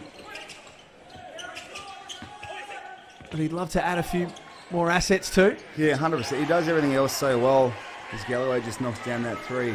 He defends, he plays hard, he plays the right way, he moves the ball, he cuts hard to the hoop. But if you just add that shot, you know, for a team, opposition team, his scout would just be sit off and help on, you know, guys like Majet, guys like Milton Doyle. So if Kenny can add that 3-point shot to his game, he's just going to add a whole nother level to him as a player. There'll be a lot of kids watching, or young hoopers watching here on KO Freebies. How do you do that? Is that just volume?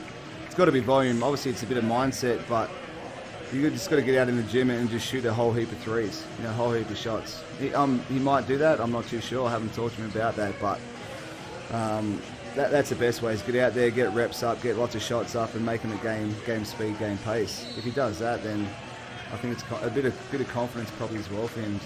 Having that belief that if he's wide open, to shoot it. So, but yeah, definitely getting out and putting the time into the gym.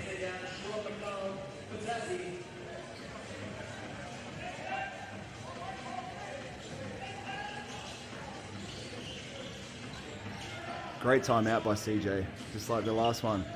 What's that, an 8-0 run? Yep.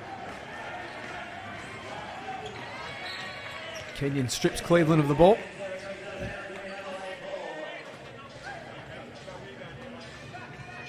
It's a couple of times tonight, isn't it? They've called a timeout and responded. That's what you want as a coach. Obviously, momentum change. Better come out and execute that first play and then get on a bit of a roll since then.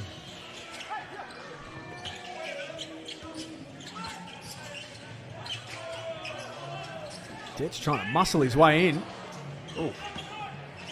That'd be a jump ball. Was that long enough? I don't know. You paying that a mark in the AFL or not? Well, the official might have turned his back on that little wedgie then.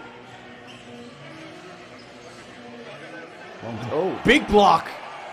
Big block out of play by Cleveland. What a day he's had.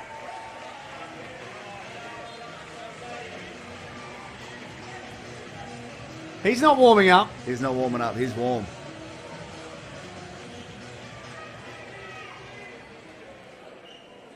The crowd at the Darwin basketball facility love that.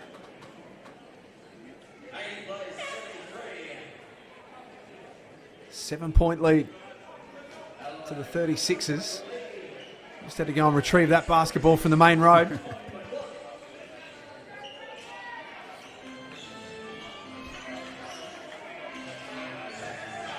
And the Jets 3 rattles out. Detch. Rebound and off to the races. Pulls up in transition. Daniel Johnson not too happy.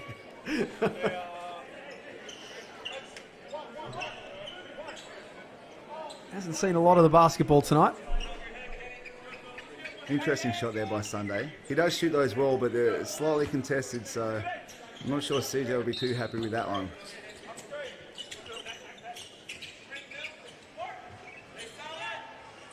This is a back down. Jack McVeigh, isolated. Did well, stood up to the challenge defensively. Johnson kept playing. O'Board McCarran. The 36ers can wind some time off the clock. Backs in on Majet. Too strong.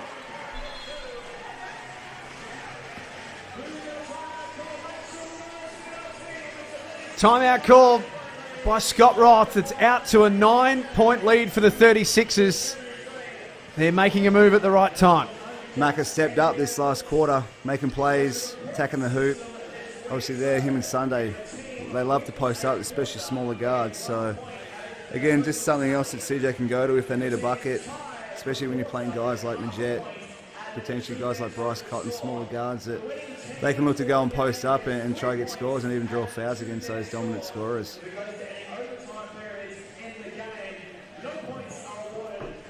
So the 36ers looking in good shape to be undefeated after tonight.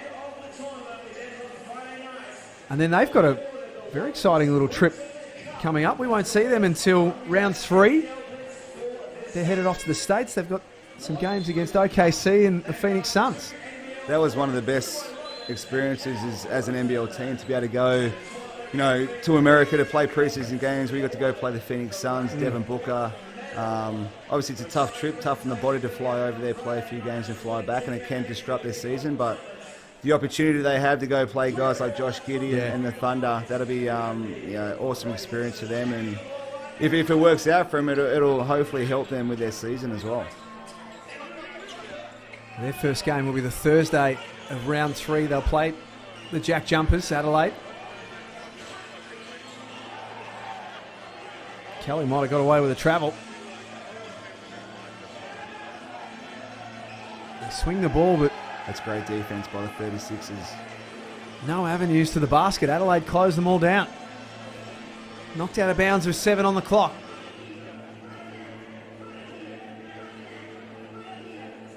Saw Anthony Drimmick standing on the end of the bench, the only Adelaide player unavailable here at the Blitz. Doyle has to shoot. Got it!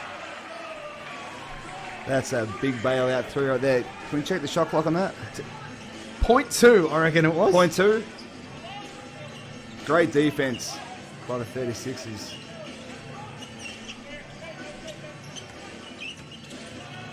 That broke a 7-0 run. Adelaide were pushing away, and it just keeps Tassie around the mark. Randall, it's going up. Sunday. He's out of bounds.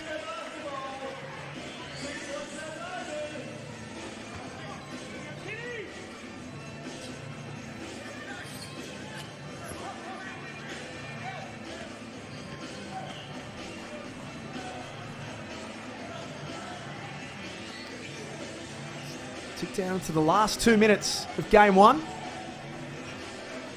Monday night doubleheader, and that's sloppy stuff from the JackJumpers. That's just a pressure Macca, and who's that Cleveland out there on the wing? Again, just up and in, hands into the ball, cause a sloppy turnover. It's a big play with 2 minutes to go.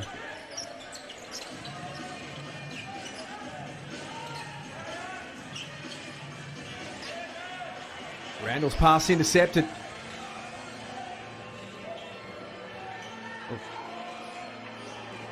Kelly wants it straight back in the low block. He's up against one of the best defenders in the competition. Detch strips him of it. And then the unsportsmanlike foul. He's going to walk to the other end and shoot free throws. That's a big play by Sunday. Again, a reason why I think Adelaide are going to be tough. This looks like, besides DJ, their defensive lineup. Switchable, up and in, ball pressure, and then Sunday makes a great play on the ball.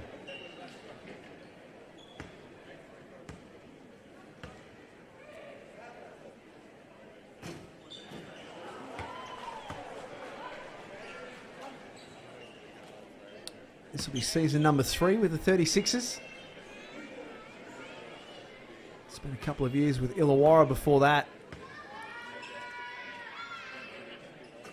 And we shouldn't forget he's a 2-time championship winner as well with the Wildcats. He is a 2-time champ. Just a solid point guard, solid two-man. Plays the game the right way. Defensively is phenomenal as well, so.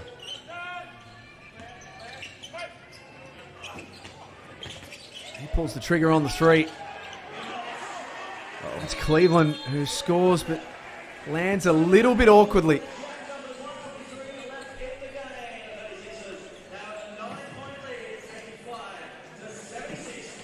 Should be okay. It's out to 9, and Antonius Cleveland has 25 points. Is it still an early call? I don't think so.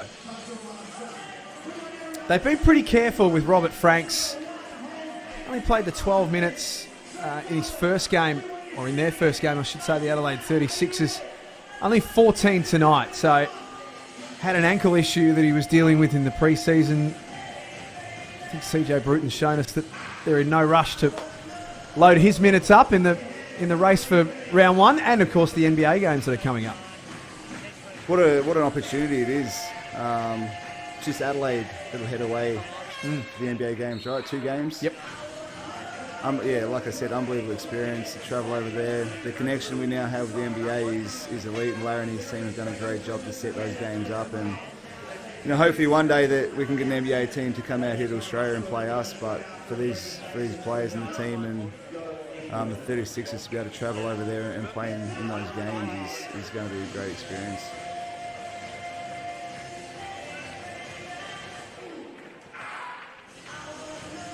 This out of your Spotify playlist, this song? DJ Otzi? If they're going to have a team up there, I think they might need to adjust their Spotify playlist a little bit. But if it works for the locals, then I'm all for it. That's it. Detch again. Lightning hands.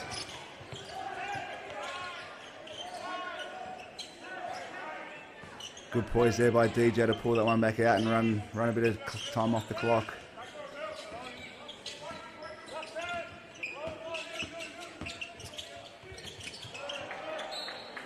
Karen's pass fumbled. 57 seconds remaining in this one.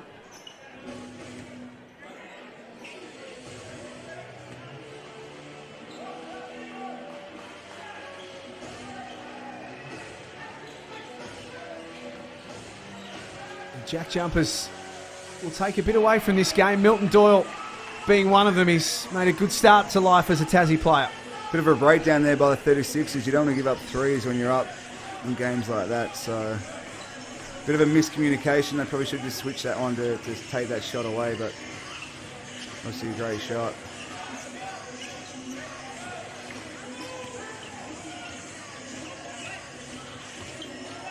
Just to finish off, Antonius Cleveland might just be suggesting that Josh Majette's a bit small. Just a little too little there for him. He's had a hell of a game from all over the floor. Obviously, he started with those 4 threes to start the game. His defensive effort's been absolutely elite as well. Late timeout just to string it out a little bit, but when the game's been up for grabs, the Adelaide 36ers have been ultra impressive. Great time for coaches to draw up set plays, potential end of game plays. See if their guys can execute out of a timeout, drawing up plays, get the shot they want. Perfect preparation for when the season comes around.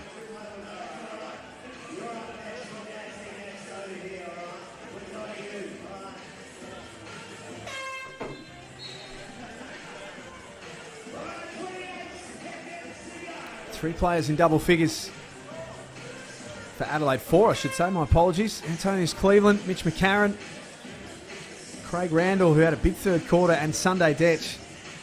Sunday's got 10 and 9 to go with a couple of steals and a couple of fouls. Played a very good role. 9 rebounds from your guard, point guard, 2 guard is that's elite work. Mitch McCarron's renowned for doing that as well. Doyle off the quick release. And that'll take care of proceedings now.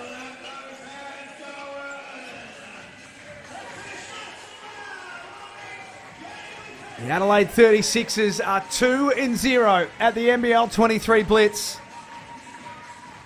Winners tonight, 87-79 over the JackJumpers. CJ Bruton has got a lot of talent, and they're all starting to work together. A lot of talent, a lot of weapons, a lot of different ways to win a game, to defend. Obviously, Frank's had a quiet night, DJ had a quiet night, and Macca didn't score, but to still put up 87 points with those guys, kind of being quiet, he'll be excited about that for sure. They've got Illawarra to come on Thursday, but They're two big wins that they've had. 10 wins, 18 losses last season. I think it's fair to say, Gibbo, that they're going to be a better team than 10 and 18 this year. I would expect 18 and 10 as a minimum for them, especially with their lineup. Like we said, they've gone out, they've spent big, they've got their recruits. They've got a really balanced lineup.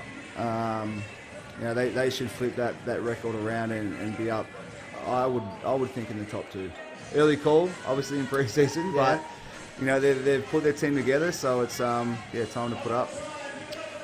For the JackJumpers, a workmanlike performance. They put 79 on the board.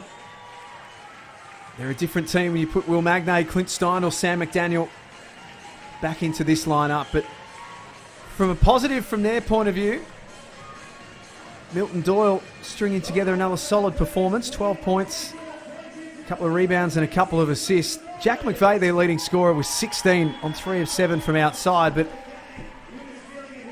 I think the best story to tell from tonight is that of Sean McDonald, 13 points on a perfect 4 of 4 from outside. Yeah, young fella took his opportunity. Obviously got the shots, but had the confidence to step in and knock him down. And like we said before, it'll give him confidence and give Scott Roth confidence that if push comes to shove during the season, that he can put him in and know that he can rely on him to be solid and make plays. So the Adelaide 36ers get the job done tonight. That is game 1 of our Monday night doubleheader, done and dusted at the Darwin basketball facility. Don't go too far. In about 45 minutes from now, we'll be back on KO Freebies for game 2 between the South East Melbourne Phoenix and the Perth Wildcats. Until then, stay safe and thanks for watching the NBL Blitz.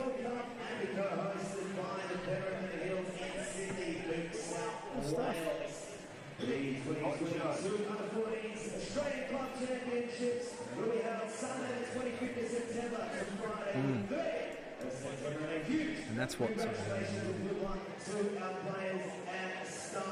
And we're about to do our zero presentation with the very one and only Jesse Waxer from the Perth Wildcats. Make some noise.